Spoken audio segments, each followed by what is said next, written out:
Trump's election victory left many Mexicans wondering just how much of his campaign threats could turn into real policies once he takes office in January. It's a very complicated issue. As a Mexican, I feel that he throws these threats up in the air without really understanding who we are. Anything Trump will do will affect us. When the United States does well, it does badly for us. And if the United States does poorly, it does worse for us. We need to keep our currency strong and hope for the best. I'm going to immediately impose On the campaign trail, Trump repeatedly promised punishing tariffs, massive migrant deportations, and even the far-fetched but alarming suggestion that he would send US soldiers to fight drug cartels into Mexico's territory. And the threats alone can have real economic consequences. The Mexican peso fell against the dollar on Wednesday, which prompted the recently elected President Claudia Sheinbaum to try to reassure the country. To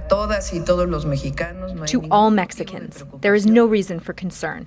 To our fellow citizens, their families here, Mexican businesswomen and businessmen, there's absolutely no reason to worry. Mexico always moves forward. We are a free, independent, and sovereign country, and there will be a good relationship with the United States.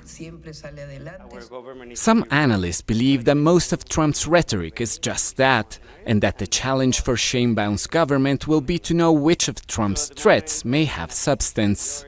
I do clearly believe that these are going to stay in that sense of threats.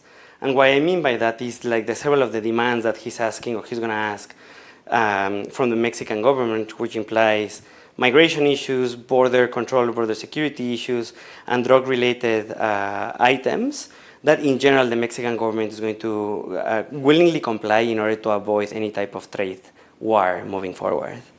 During his first presidency, Trump made threats that were equally alarming, but in the end, the tariffs he imposed were limited and temporary, and while he did tore up a major trade deal that was then replaced by one that was acceptable for Mexico. Yet some here fear that this time Trump will be more radical, and that if politically convenient, he could upend the bilateral economic and security relationship that both countries depend on, leaving Mexico and his government on edge. Alessandro Rampietti, Al Jazeera, Mexico City. Make sure to subscribe to our channel to get the latest news from Al Jazeera.